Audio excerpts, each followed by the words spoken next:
Facebook এখন সবাইকে গণহারে মনিটাইজেশন দিচ্ছে, কিন্তু তার জন্য আপনাকে কিছু শর্ত পূরণ করতে হবে। চলুন দেখে নেওয়া যাক কী কী শর্ত আছে। গাইজ আমরা প্রথমে আমাদের ফেসবুক ওয়েবসাইটে চলে যাব। ফেসবুক ওয়েবসাইটে চলে এলাম। এবার বাম দিকে দেখতে পাবো থ্রি ডট মেনু আছে। থ্রি ডট মেনুতে আমরা ক্লিক করলাম। থ্রি ডট মেনুতে ক্লিক করার পরে একটু নিচে আমরা দেখতে পাবো help and support. Help and সাপোর্টে ক্লিক করলাম। তার নিচে দেখতে পাবো রিপোর্টে প্রবলেম। আমরা রিপোর্টে প্রবলেমে আমি ক্লিক করলাম। রিপোর্টে প্রবলেম ক্লিক করার পরে তার নিচে একটু দেখতে পাবো কন্টিনিউ টু রিপোর্টে প্রবলেম। কন্টিনিউ টু রিপোর্টে প্রবলেমে আমি ক্লিক করে দিলাম। একটু সময় নেবে।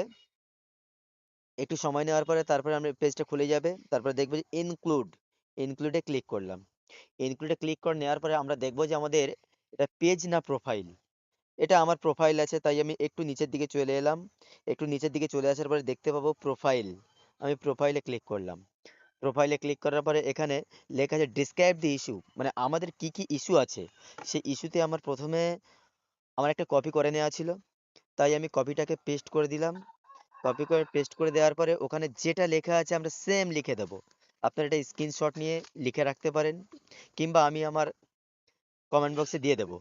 ওটা লেখার পরে একটা আপলোড দিতে হবে, যেটা আমরা আমাদের যেখানে মনিটাইজেশন অপশান আছে সেখানে আমরা স্ক্রিনশট করে রাখবো প্রথমে। ওটাকে আমরা নেব। আপলোডে ক্লিক করলাম, আমার এখানে নেওয়া আছে, স্ক্রিনশট করা আছে, তাই আমি ওটা নিলাম।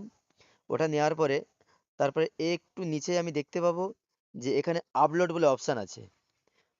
ওই আপলোড করা হয়ে গেছে, দেখে নিয়েছেন। তারপরে দেখবো ডান দিকে একটা তীর চিহ্ন আছে, আপনারা দেখতে পাচ্ছেন তীর চিহ্ন। এই তীর চিহ্নতে আমি ক্লিক করব। তীর চিহ্নতে ক্লিক করার পরে ওটা আমার অটোমেটিক হয়ে যাবে। ধন্যবাদ। সবাই এইভাবে বারবার করতে থাকলে আপনারা দেখবেন আপনাদের মনিটাইজেশন এমনিতেই ফেসবুক দিয়ে দেবে। ধন্যবাদ সবাইকে, ভালো থাকবেন।